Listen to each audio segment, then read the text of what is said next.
Good evening. It's 6 o'clock on Monday, July 18th, 2016. Welcome and thank you for joining us tonight for the English edition of Ora News, where we bring you today's top stories translated into English every weeknight. A meeting was held between the Prime Minister, Assembly Speaker, and the Democratic Party Chairman at the Assembly building. The U.S. and EU ambassadors were also predicted to be part of the meeting, but they refused to attend if it is not the hybrid proposal that was discussed. Through a statement, the embassies announced that they have informed the Assembly Speaker that they could not join the meeting. Ambassadors Vllahuten and Liu informed the Speaker of the Parliament, Mr. Mehta, that after Mr. Basha's statement, the ambassadors are unable to participate in the negotiations planned for July 18th. Mr. Basha spoke about a technical government and did not mention the hybrid proposal he discussed with Ambassador Nuland on July 10th. If Mr. Basha restates his earlier commitment to negotiate exclusively on the basis of the hybrid proposal, only then would the ambassadors be joining these discussions, reads the announcement. The Assembly Speaker arrived first at the Assembly building, accompanied by the Minister of Justice and the Chairman of the Socialist Movement for Integration Parliamentary Group. Prime Minister Edi Rama was not accompanied by anyone in the trilateral meeting. The Democratic Party Chairman, Lulzam Basha, was the last one to join the meeting. He was accompanied by the Democrat MP Bulik Bashi, who is a member of the Ad Hoc Commission on Judicial Reform. The meeting was held behind closed doors and is not known how long it will last. After the meeting that just finished, the Prime Minister announced he will hold a press conference at 1900. Democratic Party Chairman Lulzam Basha reacted to the Assembly Speaker's statement about a technical government and early elections.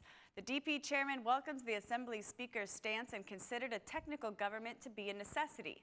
The fact that a party from the ruling coalition joins the opposition's alternative clearly shows that this is the only road under the government's conditions of extreme degrading, says Basha. In his reaction, the DP chairman assured that the opposition has always supported a consensual judicial reform in cooperation with the EU and U.S. partners from its onset. The DP chairman also expressed his opinion that multilateral dialogue can bring a solution for the judicial reform. A solution can be reached by the contribution of everyone. A solution is possible and it can be reached. It can be reached through arguments, says Basha. The DP chairman was careful to clarify that the opposition does not want to exclude the internationals from the process. The opposition has engaged for a consensual reform. The opposition has engaged for a reform in cooperation with the EU and the US. We have never imagined excluding our partners. There is no real reform and progress without our partners, said Basha.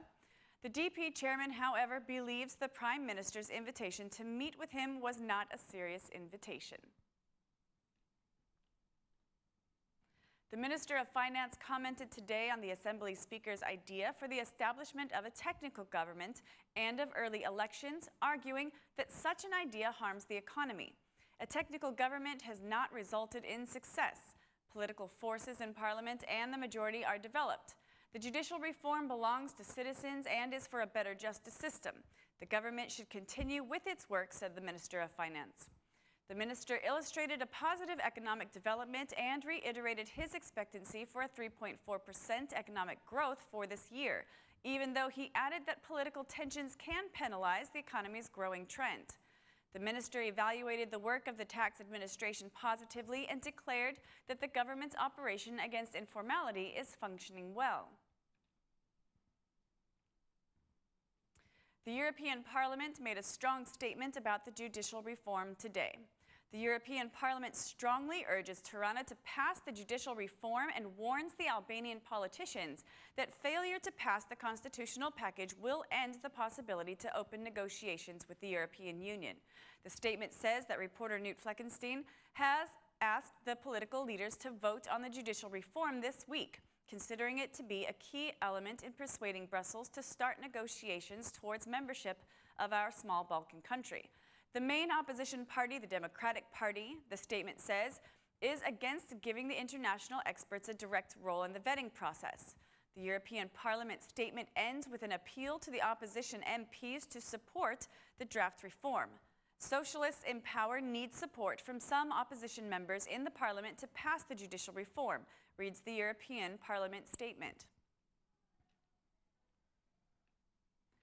Albania's reporter in the European Parliament, Knut Fleckenstein, paid an unexpected visit to Tirana today and held meetings with Prime Minister Edi Rama, Assembly Speaker Ilir Meta, and the Democratic Party Chairman Lulzam Basha in an effort to help the parties find a compromise for the judicial reform.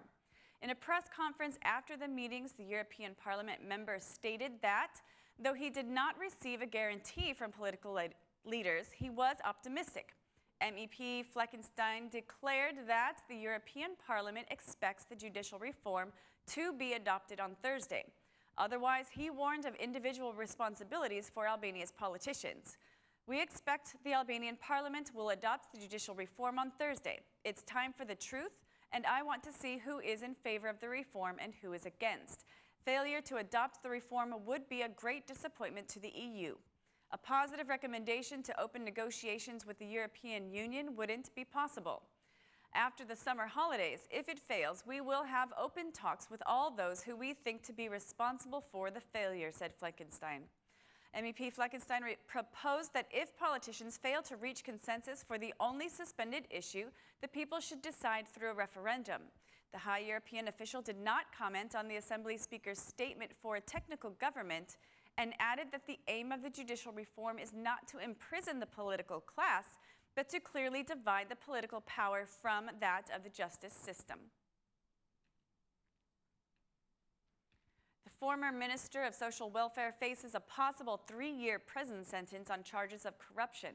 The former Minister of Social Welfare and 5 of his subordinates were arrested after the prosecution discovered a fictitious scheme of activities for the Roma community and the needy. According to the prosecution, the scheme caused the state budget a loss of 30 million lek. The prosecution presented its final conclusions today, asking the court to declare the former minister guilty and sentence him to 3 years in prison. However, the former minister may get a shortened sentence of only 2 years in prison. Meanwhile, the prosecution asked for 1.6 years of prison time for each of the other 5 defendants. With the exception of Kosovo, Albanians spend less than all the countries of the region to ensure their life, health, and property. The Financial Supervision Authority's report notes that in 2015, the density of the insurance level per capita, which is the indicator that shows the percentage of the Albanian population with insurances, was quite low. In other countries of the region, the level is twice as high, and in the European Union, it ranges from 1,000 to 2,000 euro per capita. The data does not show a very good perspective at a time when market growth for insurance is coming mainly from motor vehicle insurance, which is mandatory by law. In 2015, the average level of insurance per capita was 34.8 euro, which is 4,860 lek, an increase of 850 lek compared to a year ago. Meanwhile, the life insurance level was 4,570 lek. Last year's volume of gross insurance levels rose due to compulsory insurance products. The structure of the market generally continues to have the same profile observed in past years, said the chairwoman of the Financial Supervision Authority, who reported today in the Parliamentary Economic Commission for 2015. Meanwhile, the Socialist MP Anastas Angeli highlighted some problems for the insurance market.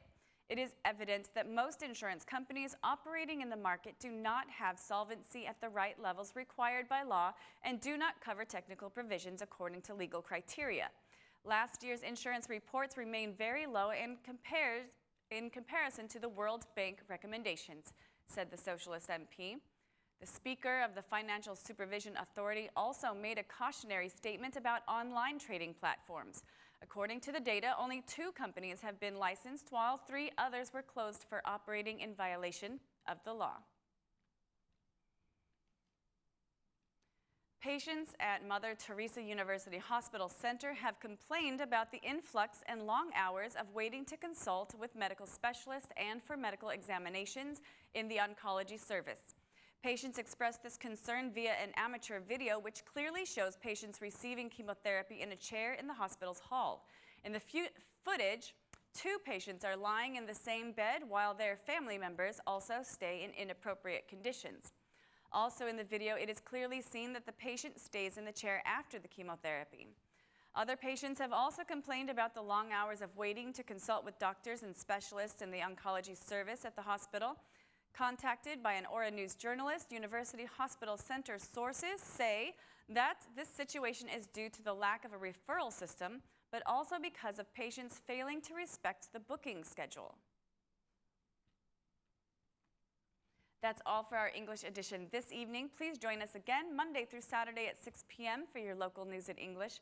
My name is Mari, and on behalf of Aura News, thank you and good night.